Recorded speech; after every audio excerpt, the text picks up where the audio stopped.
Uma boa noite para todos em nome de Jesus. Eu gostaria de convidar todos para lerem Êxodo capítulo 20 e verso 18 a 21.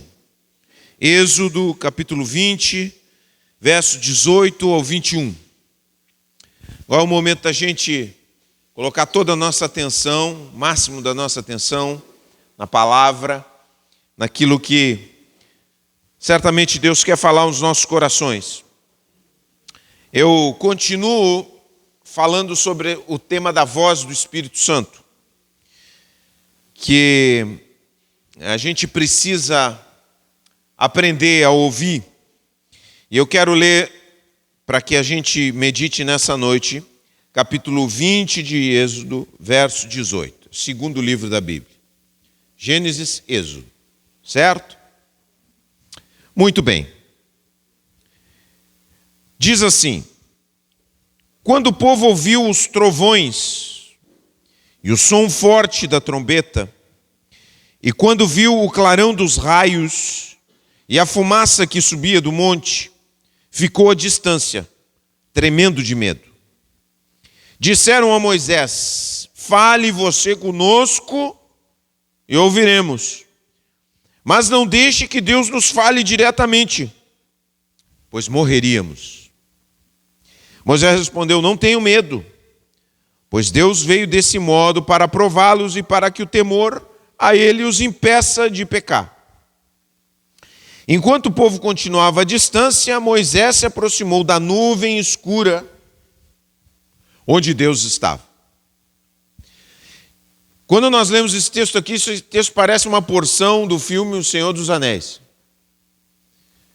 Quem viu o filme O Senhor dos Anéis lembra de Mordor, que é um monte onde está o principal dos poderes, e lá saem relâmpagos, e saem trovões, e é escuro aquele lugar, assustador.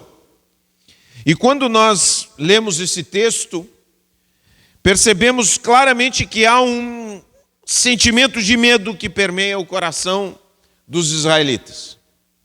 Eu gostaria que a gente lesse também Romanos capítulo 8. Vamos para Romanos capítulo 8. Romanos é no Novo Testamento.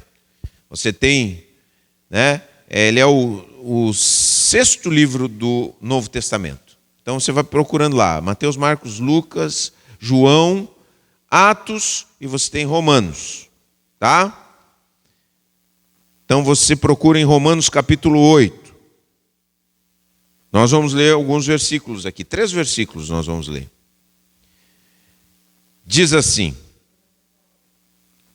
verso 1, 8:1, verso 1, diz assim: agora, portanto, já não há nenhuma condenação para os que estão em Cristo Jesus. Pois em Cristo Jesus, a lei do Espírito que dá vida os libertou da lei do pecado que leva à morte.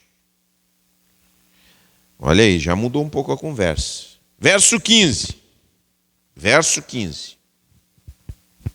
Diz assim: pois vocês não receberam um espírito que os torne de novo escravos medrosos, mas sim o Espírito de Deus, que os adotou como seus próprios filhos.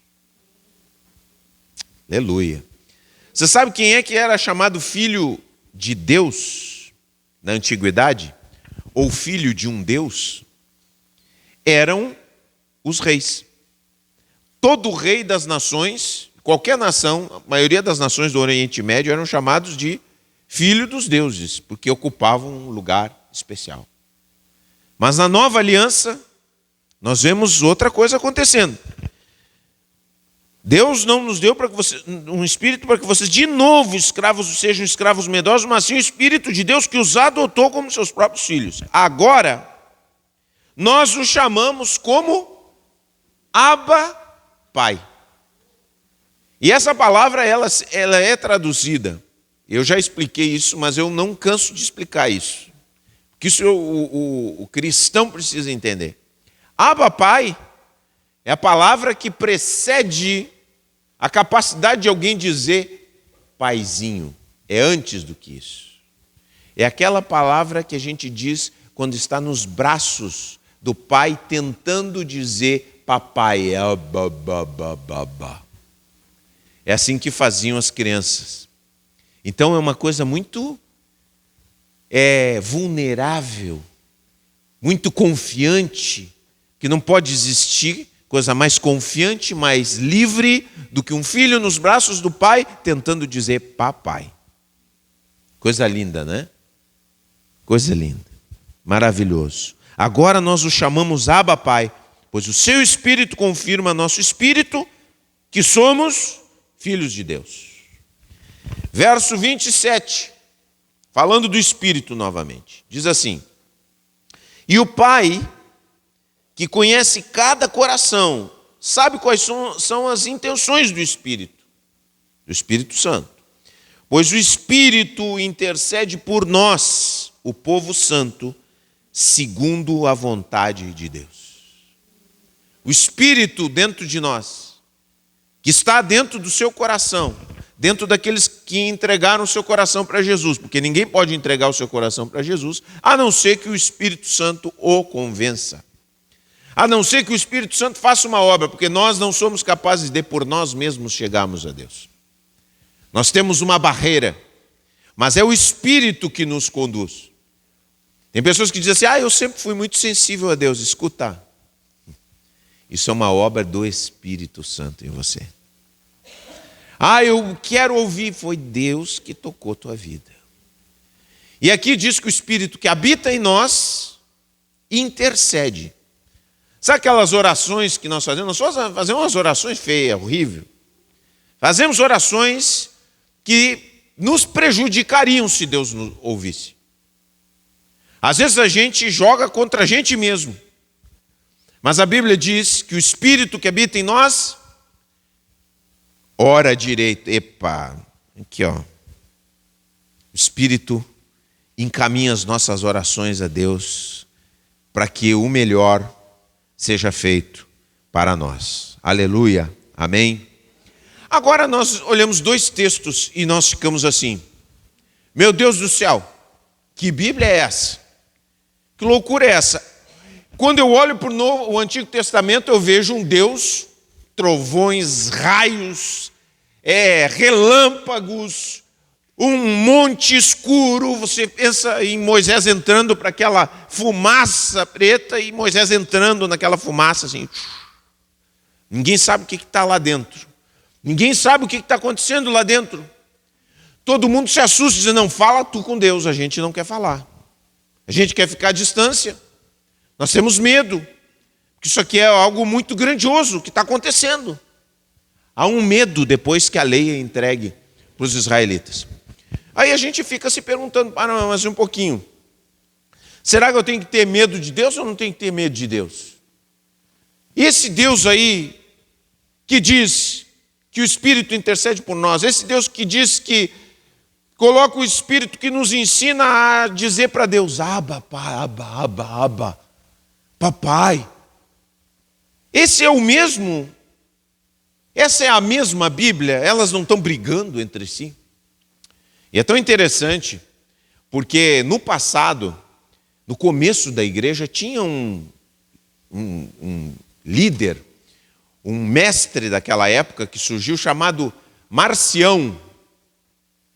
Tem o Marcinho e na antiguidade tinha o Marcião. Hoje não tem, Marcião, é só Marcinho, Márcio Alves. Tem muito Márcio aqui na igreja. Mas naquela época tinha o Marcião, e o Marcião dizia o seguinte, ele dizia que o Deus do Antigo Testamento, olha o que ele dizia, o Deus do Antigo Testamento é o diabo do Novo Testamento. Não são a mesma coisa. O Pai de Jesus Cristo não pode ser aquele Deus ali do monte, dos relâmpagos, dos trovões. Essa coisa assustadora não pode ser a mesma coisa. Só que tem um problema com isso. Jesus disse que esse Deus era o seu Pai. Jesus disse que as Escrituras testificam dele. Então nós precisamos olhar para esse texto e tentar entender essas duas realidades de forma equilibrada. Porque o que mais nós precisamos quando lemos a Bíblia e na vida, hoje em dia, é equilíbrio. E é engraçado, pessoas equilibradas, pessoas que a gente diz assim, não, essa pessoa é uma pessoa equilibrada, são pessoas que são capazes de terem dentro de si características que parecem contraditórias. Por exemplo, vamos falar de domínio próprio, vamos falar de comida. Uma pessoa equilibrada em relação à comida, ela é capaz de dizer não para guloseimas, para os exageros, mas é capaz de dizer sim para coisas gostosas, no momento certo, na quantidade certa, entendeu? Com equilíbrio. O que são pessoas desequilibradas? Existem dois tipos de pessoas desequilibradas quanto a isso, né? Para ver como é importante o equilíbrio. Tem aquela pessoa que chega e diz assim, não, eu não vou comer mais nada, vou comer mais nada. Aí a pessoa começa a comer folhinha de alface, começa a comer só tomatinho, começa a comer só peitinho de frango, e aí ele fica sofrendo, é um sofrimento, fica mal-humorado dentro de casa. Ninguém aguenta uma pessoa assim. É ou não é? Quem é que já ficou com gente assim, com essas dietas brabas assim? É o desequilíbrio. E já tem outras que também fazem a família sofrer, que é aquela pessoa que está doente e que continua comendo do mesmo jeito. Eu não consigo parar e tal. Aí bebe demais, come muita gordura. São pessoas desequilibradas. Qual é o bom da vida? É nós aprendemos a sermos equilibrados. E nós precisamos buscar essa virtude quando lemos a Bíblia. Nós não podemos olhar para nenhum desses textos e descartar. Nenhum desses textos pode ser descartado, porque eles nos ensinam uma verdade muito preciosa. Muito preciosa. Duas verdades, na verdade, muito preciosas, que são fundamentais para a nossa vida espiritual e para a nossa caminhada. O que esse texto quer nos dizer? Esse primeiro texto, o texto dos trovões e dos relâmpagos. O que nós podemos aprender a partir dele? O que Deus quer nos ensinar à medida que nós olhamos para o Novo Testamento e diz que nós recebemos a adoção de filhos? Ele nos ensina uma lição preciosa que nós temos que guardar conosco. Deus estava ensinando uma lição para os israelitas, a seguinte lição: Deus não pode ser domesticado. Por que Deus se revelou em primeira mão daquela forma para os israelitas? Porque as nações do Oriente Médio, as pessoas estavam acostumadas, e isso até hoje acontece, a quererem manipular os deuses para que os deuses fizessem as coisas que eles achavam que precisavam. As nações iam guerrear. Então elas faziam sacrifícios, às vezes sacrifícios humanos, que era muito comum em todas as religiões que circundavam Israel. Faziam sacrifícios humanos para que tivessem prosperidade, para que as colheitas fossem boas e que eles vencessem as guerras. Então eles entendiam que com o sangue, com os sacrifícios humanos, eles obrigavam a Deus a fazer coisas para eles. Colocar Deus na parede. Quantos de nós já não ouvimos algumas vezes as pessoas falando sobre isso? Colocar Deus na parede. Ora, vejam só. Isso é um reflexo do desejo humano que todo humano tem de domesticar a Deus, de transformar a Deus em um gênio da lâmpada, que você esfrega a lâmpada, ele aparece para você e faz o que você acha que tem que fazer. Quantos de nós gostaríamos de dizer para Deus o que Ele tem que fazer. Não precisa nem perguntar, todo mundo quer. Todo mundo quer. Porque, às vezes, Deus está fazendo uma coisa na sua família e você, não, mano, Senhor, às vezes a nossa oração, presta bem atenção, às vezes a nossa oração está indo contra o bem que Deus está fazendo a ti.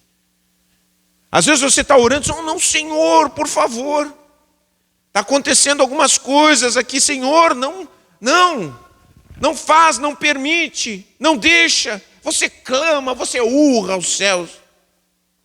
E você pede uma coisa e Deus não responde. Você fica brabo com Deus. Você fica indignado com Deus. Você diz, eu vou me desviar.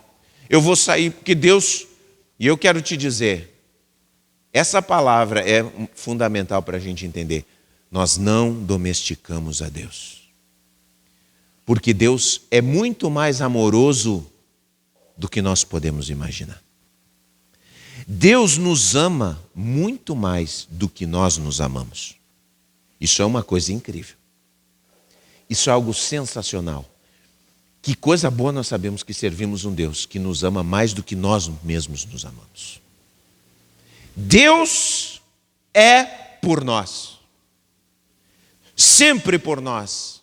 Sempre para o nosso bem. Mas, porém, Ele não se deixa domesticar por nós. Porque se fizéssemos, e se tivéssemos as condições de manipular Deus, nós teríamos uma vida miserável, porque as coisas que pedimos a Deus teriam sido as piores. Eu pedi a Deus porque eu não queria vir para Pelotas. Não, Senhor, por favor, tudo menos Pelotas. Eu passava aqui de ônibus e sentia aquele cheiro, né? Era um cheiro característico em Pelotas. Eu nem sei se eu já me acostumei, mas toda vez que eu ando não sinto mais cheiro. Não tem mais? Então não tem mais. Glória a Deus. Mas eu sentia um cheirão, aquilo. Eu digo, meu Deus, que cidade fedorenta. Não quero ir para lá. Senhor, me livra. Pedi, clamei, me senti injustiçado. E como eu vejo que Deus, lá no coração de Deus, Ele não, entendeu? Ele já tinha a palavra, né? Eu já tinha a palavra de que Deus me amava, mas eu não acreditei naquele momento. E eu sei que Deus no seu coração, fica tranquilo, é tudo para o teu bem, vai ser muito melhor, muito melhor. E foi muito melhor. Foi muito melhor. Deus não se deixa domesticar. E isso é uma boa nova.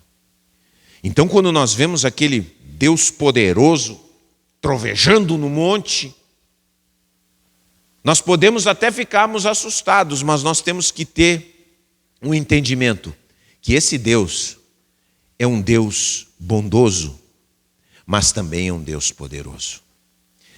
E isso pode ser ilustrado na nossa relação com o nosso Pai. A nossa relação com o nosso Pai. Porque como é que é a relação de um pai com um filho quando o pai deixa que o filho faça qualquer coisa? Você já viu um filho que dá um tapa na cara do pai? Quantos de vocês já viram? O filho vai lá e pá, dá-lhe um tapão. Coisa horrível, né? Tem gente que acha isso normal. Mas é terrível. Mas é terrível mais do que para o pai. É terrível para o filho que ele possa fazer o que quer com o pai. Um filho que faz o que quer com o pai é um candidato à marginalidade. Um filho que faz o que quer com o pai jamais vai se sentir amado. Um filho que faz o que quer com o pai se sente abandonado pelo pai, porque dentro, no seu interior, ele clama por limites e por um pulso firme. Eu vou te dizer quais são os filhos que mais amam seus pais.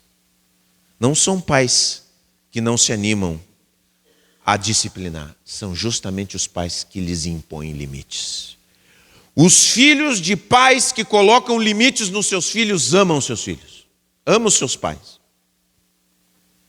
E quando nós olhamos para essa realidade, nós conseguimos entender por que Deus, em meio a um contexto em que as pessoas manipulavam os deuses, diz assim: escuta só, eu sou muito maior do que vocês, eu sou muito mais poderoso do que vocês. E aquela nuvem negra, queria dizer: vocês não podem me entender completamente.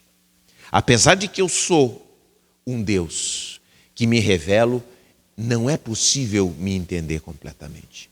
E eu quero dizer para você, você e eu, sabemos de Deus aquilo que Deus nos revela, mas não sabemos das grandezas do plano de Deus totalmente. Sabemos que é um plano de amor, sabemos que Deus está renovando a terra, sabemos que Deus nos convocou para esse plano, mas nós não entendemos um monte de coisas. Querer entender todas as coisas de Deus é querer domesticá-lo, é querer enquadrá-lo dentro da nossa mente. Nós não podemos, nós temos que ter esse ponto de partida na nossa vida espiritual. Nós não conseguimos entender completamente a Deus, mas certamente podemos saber, por meio de Jesus, que os objetivos de Deus sempre estão com um final de amor, de nos abençoar, de mudar a nossa vida, de trazer o bem sobre as nossas vidas. Mas não podemos achar: não, eu vou fazer alguma coisa. Não, Deus não pode ser domesticado, porque Deus não é carente, gente. Você sabia que Deus não vive dos nossos louvores? Sabia que Deus não vive dos seus louvores? Deus está triste porque nós não estamos louvando Ele. Não, os louvores é para você aprender a grandeza de Deus. Nós louvamos para entendermos a grandeza de Deus sobre nós. Mas Deus não fica chorando num quarto porque nós não louvamos o seu nome. Ele não é carente porque Deus habita em 3 pessoas, diz a Bíblia: Pai, Filho, Espírito Santo. Pai, Filho e Espírito Santo vivem eternamente em amor. Eles se amam por toda a eternidade. É daí que vem nossa imagem e semelhança com Deus, que a vida só faz sentido para nós quando amamos e somos amados. Vai dizer que não é a maior realização quando você está amando e sendo amado? Não é isso aí? Quando você se apaixonou pela primeira vez e você viu que a outra pessoa também te amava, você disse assim: eu estou gostando de ti, eu estou te amando. E a outra pessoa diz assim: pois eu também estou te querendo. Hein? Maravilha, hein? Foi aquele dia maravilhoso, você saiu assim, vendo as borboletas no ar, cantando, os passarinhos na sua volta e tal. Porque você foi feito à imagem e semelhança da Trindade. Você sozinho não pode ser feliz. É amar e ser amado. Amar e ser amado. Então Deus não é carente. Deus não é carente, porque Ele vive e habita em uma eternidade de amor e nos criou para amarmos e sermos amados. Então nós temos que ter esse entendimento. Deus não pode ser destruído. Os ateus, as pessoas estão dizendo, estão atacando a igreja, estão atacando a Bíblia, estão dizendo que a fé é a besteira. Toda vez que as pessoas sepultaram a Deus, a fé veio renovada, como água limpa, no coração das pessoas. Quando todo mundo disse: o testemunho da igreja é vergonhoso, e é mesmo, nesses últimos tempos tem sido vergonhoso. As igrejas têm dado mau testemunho, têm sido abusivas, tudo que vocês quiserem.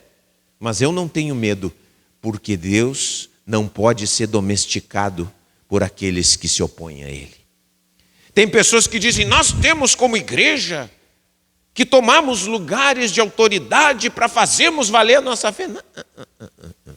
Deus não é fraco. Deus não é fraco, gente. Amém? Deus não é fraco. Deus não precisa de um político para conquistar corações humanos. Deus não precisa de um pregador talentoso para tocar corações humanos. Um dos maiores pregadores da história se converteu quando ele entrou num culto que o pregador só repetia a mesma coisa. Olhem para Cristo e sejam salvos. Olhem para Cristo e sejam salvos. Ele diz que a terceira vez que aquele homem falou, o Espírito Santo falou no coração dele. E ele disse, eu estou perdido e eu preciso de Jesus. Deus não precisa. Deus usa, mas não precisa. Porque Ele não é domesticado pelos seres humanos. Ele é esse Deus do monte, dos trovões. Ele é esse Deus. E nós precisamos aprender. Nós precisamos ter esse entendimento. Rituais não fazem a cabeça de Deus. As pessoas, o que os israelitas? Os israelitas tiveram essa experiência aqui, mas não aprenderam. O que eles faziam? Começavam a fazer sacrifícios. Beleza, foi Deus que mandou eles fazerem sacrifícios. Mas os sacrifícios eram para que a mente deles entendesse que eram pecadores, que precisavam de perdão, que precisavam de uma vida purificada, diferente. Mas o que eles entenderam na cabeça deles? Se nós fizermos os rituais certinhos, vai dar tudo certo. Não precisa, a nossa vida não precisa mudar. É só fazer. Chegou um momento que Deus falou para eles o seguinte, escuta só. Gente, eu não preciso de sangue de bodes. Não preciso de sangue de ovelhas. Eu não vivo dos sacrifícios de vocês. Tudo que existe nesse mundo é meu. É meu. Tudo me pertence. Nada pode me ser dado que eu não tenha dado antes. Por isso que nós falamos, por exemplo, aqui na igreja da contribuição. Gente, nós só contribuímos porque Deus nos abençoou primeiro. Ninguém compra Deus, ninguém dá nada para Deus sem antes Ele nos dar alguma coisa. Então não podemos domesticar a Deus. Não tente, isso é uma verdade que nós precisamos ter presente nos nossos corações. Deus não vai odiar ninguém porque você odeia, viu? Amém? Você tem seus desafetos? Tem ou não tem? Eu também tenho. Tem gente que eu não gosto. Mas Deus mandou eu amar. É diferente. Você pode não gostar de uma pessoa e amar uma pessoa. É possível? É possível. Você faz o bem para ela mesmo que você não tenha simpatia por ela. Amém? Entendeu como é que é? Mesmo que eu não tenha simpatia por uma pessoa, que eu não tenha aquela assim afeto, eu posso fazer o bem por ela. Isso é amar. Amar é fazer o bem. Entendeu? Então Deus não está comprometido em quebrar a cara dos seus desafetos. Aquela gente, aquele pessoal, tal. Por quê? Porque Deus tem um plano para abençoar toda a humanidade. Esse é o plano dele. Deus está trabalhando. Deus vai trabalhar. Então nós não podemos achar que podemos domesticar Deus. Agora tem uma outra coisa. A outra realidade. Que nos reportamos para o Novo Testamento. Que é a realidade da voz do Espírito dentro de nós. Quer dizer, esse Deus poderoso, esse Deus misterioso, gente, esse Deus que é muito maior do que nós podemos conceber, habita dentro dos nossos corações. Quantos podem dizer glória a Deus? Esse Deus grandioso que não pode ser domesticado, diz assim, eu vou fazer habitação no coração das pessoas. No coração de quem crê. No coração de quem se abriu. E Ele faz essa habitação em cada um de nós. E qual é a voz do Espírito em nós? A Bíblia diz bem claro. Agora, portanto, não há mais que condenação para aqueles que estão em Cristo Jesus. A voz de Deus dentro de mim e de vocês é a voz do amor. Amém? Não é a voz da condenação, é a voz do amor. O que isso quer dizer, gente? Eu vou dar um exemplo para vocês. Isso é uma coisa muito comum de acontecer. Quando você fica doente, quantos aqui já tiveram aquela sensação, puxa, fiquei doente. Eu agora estou numa bateria de exames. Então, assim, estou sendo revirado. do avesso, tá?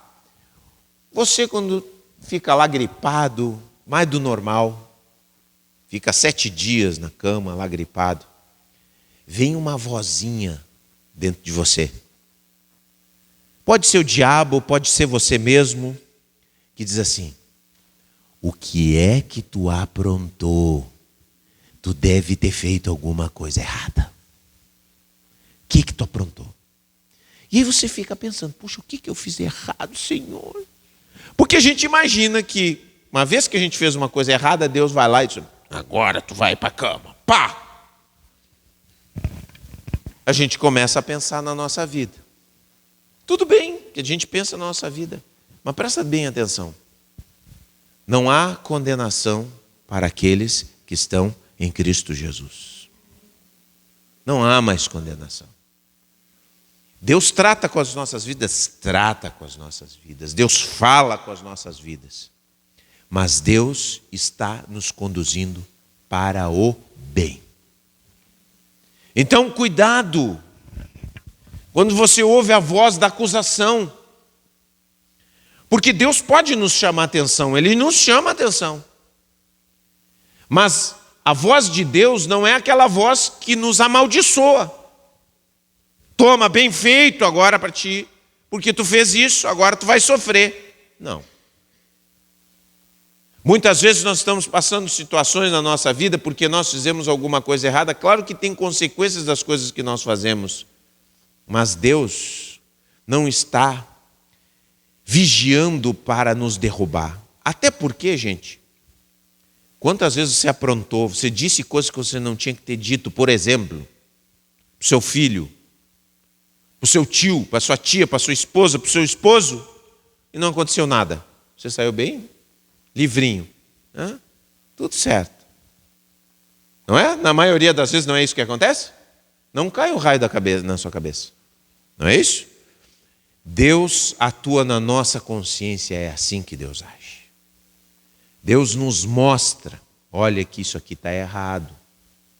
É assim que Deus atua, na nossa consciência. É claro que Deus nos corrige na nossa consciência. Toca os nossos corações, faz com que a gente... Porque vejam só, quando eu faço uma coisa com medo de Deus, aquilo não dura. Vou dar um exemplo para vocês da pandemia. Quando teve a pandemia, a gente pensou assim: puxa vida, depois que terminar a pandemia, as igrejas vão encher, vai ser um avivamento tremendo. Porque a gente fazia as lives, as pessoas iam para as lives, pediam oração, não sei o quê. Por quê? Porque elas estavam com medo da morte iminente. A Covid estava batendo na porta de todo mundo. Hoje foi 33, nós estávamos só olhando lá. Hoje foi 40, hoje foi 50, meu Deus do céu. E se bate na minha porta, e se leva alguém que eu amo. Estava todo mundo com medo. Uns mais, outros menos. É ou não é? Não balaqueia. Não balaqueia. Eu não tenho medo. Mentira. Todo mundo, medinho, medão, medaço. Então nós ia orar. Peço oração, que Deus me abençoe. Eu uma vez cheguei e disse: também temos que ter paciência, né? Se ia chegar a nossa vez. E aí desestruturou, né? Teve de: não, pastor, pelo amor de Deus, não faça isso, nem fale uma coisa dessa. Aí o medo. Aí o que acontece? Vacina. Vai diminuindo os casos, ninguém mais vai morrer e tal. O que as pessoas pensam? O que eu quero saber? Entendeu? Porque as pessoas vivem pelo medo. A relação que elas fazem com Deus é uma relação com o medo. Isso é terrível. Jesus veio nos trazer outra coisa. Eu quero te dizer uma coisa. Nós servimos, Nietzsche disse que ele serviria a um Deus que dança. Porque ele via a igreja como uma igreja rígida. E eu digo, quando nós olhamos o Novo Testamento e vemos a Jesus, nós vemos um Deus que dança. Um Deus que se alegra. E as pessoas não conseguem conceber um Deus que se alegra junto conosco. Só conseguem pensar num Deus que está sempre oprimindo e nos enchendo de medo. Então, quando elas não têm medo, elas não querem ir para a igreja. É ou não é? Você está está sendo muito próspero, as coisas estão indo muito bem para a sua vida, você tem se alegrado, o que você faz? Vai embora da igreja. O que eu quero na igreja? Não tenho medo. Aí quando você, cuidado, ameaça, vamos para a igreja. Gente, vamos servir a Deus. Escuta, Deus se alegra com a tua alegria, você está bem, sua alegria é legítima, Deus se alegra com a sua alegria, você está dançando de alegria. Não fica pensando, nem vou dançar muito que Deus vai mandar algum raio para acabar com essa alegria, como se ele dissesse, está muito alegre, vamos acabar com isso, pá! Não é isso que muitas vezes a gente pensa? A coisa está indo tão bem para mim, alguma desgraça vai acontecer.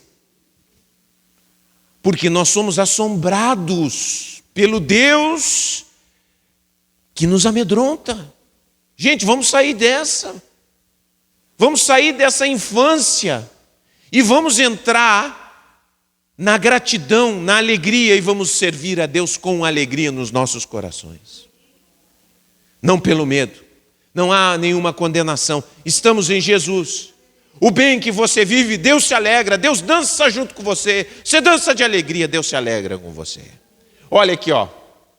Às vezes você faz um trabalho bom, né? Você faz um trabalho bom. Quantos gostam de fazer um bom trabalho? Todo mundo gosta de fazer um bom trabalho. Eu gosto de fazer um bom trabalho. Eu gosto de saber que eu escrevi um texto legal. Todo mundo gosta. Todo mundo gosta. Aí quando a gente faz um bom trabalho, você olha, todos aqui são capazes de fazer e já fizeram bons trabalhos, tá? Quando a gente faz um bom trabalho, a gente olha para aquele trabalho e diz assim, que coisa legal, né? Pô, isso aqui ficou bem. Quantos fazem isso aí? Tem gente que tem medo. Nem vou dizer. Não, eu tenho que me torturar. Sabe aquela coisa? Não, você fez uma coisa. Eu quero dizer uma coisa para você. Quando você é capaz de se alegrar com o seu trabalho, estar satisfeito com o seu trabalho, você está ouvindo a voz do Espírito Santo dentro do teu coração. Agora, essa voz torturante, não está bom, nunca está bom, precisa melhorar, mais. Escuta, essa voz é a voz da condenação, é a voz da tortura, é a voz do nunca estou contente, é a voz da escravidão, não é a voz do Espírito Santo. Então, quando você é capaz de dizer está bom e não tem nenhum porém, você se alegra, porque Deus está se alegrando também. Você está ouvindo a voz do Espírito Santo dentro da tua alma. Não é só coisa religiosa, não. É o bem que você faz. Está bem feito? Você ficou contente? Você aceita que você fez bem? É a voz do Espírito Santo falando com você. Amém? Glória a Deus. Você sabe que a gente está todo nesse processo aí de fazer os exames, né, e tal. Aí, o primeiro exame que tinha que fazer era um exame do olho. Angiofluorescência, nem sei dizer, do ocular. Aí, a oftalmóloga viu, né, eu perdi um pouquinho da visão do olho direito, porque tive uma hemorragia num dos vasos, um vasinho pequeno dentro do olho. E aí tinha que fazer o exame e tal, o oftalmologista pediu para fazer o exame. Eu entrei, fiz, né, entra ali naquela salinha. Entrei na salinha, quando cheguei na salinha, tinha uma menina de olho fechado, assim, sentada. Eu olhei, o que é isso? Será que ela está orando? Pensei, né? Achei que ela estava orando. Deve ser crente. Aí me sentei. Aí ela disse assim, não. E a mulher disse assim, fica com o olhinho fechado. Aí ela veio com umas gotinhas assim no meu olho. Disse, não, agora eu vou te colocar umas gotinhas no olho. Digo, tá, beleza. Tá. Aí botou gotinha nos dois olhos. Agora fica com os olhinhos fechados. Digo, vou eu também orar. Não, a gente sabe, né? Nessas situações a gente pede oração e está orando também. Começa a orar porque, Senhor, me ajuda, abençoa, abençoa quem vai tocar e tal, beleza, e tal. E aí tá, ficamos ali com os olhos fechados, daqui a pouco chega um senhor, né, junto, tá, outro para chegar, ele sentou, o homem falava, não sei o que, eu nem sabia o rosto dele, só ficava imaginando como é que ele é. Daqui a pouco ele fez uma pergunta, mas vocês sabem como é que é esse exame? Eu digo, lá vem bomba. Eu orando, ouvindo a voz do Espírito. A voz do Espírito o que diz? Eu estou contigo. Eis que estou convosco todos os dias. Deus diz, eu não vou suspender. Nem quando as coisas forem mal, quando vocês estiverem mal, fazendo as coisas ruins. Eis que estou convosco todos os dias, até a consumação do século. Deus está comigo, Jesus está comigo, estou orando, estou confiando, e não tem essa aí. Aí, vocês já fizeram esse exame? Eu digo, não, nunca fiz. É a coisa mais horrível dessa vida.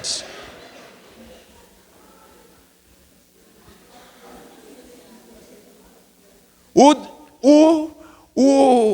doutor mete o dedo no teu olho. Eu já imaginei o doutor como um cientista louco. E eu virando máscara, ele tirando o dedo, o meu olho para fora, assim, saltando. E naquele momento, e a mulher que estava do lado, a menina que estava do lado, com os olhos fechados, disse assim, pelo amor de Deus, não me fale uma coisa dessa. A voz do medo. E eu enxergando o doutor lá. Vou tirar o olho de todo mundo aqui. Aí, naquele mesmo instante, a voz do Espírito no meu coração, não, pelo amor de Deus, não é assim.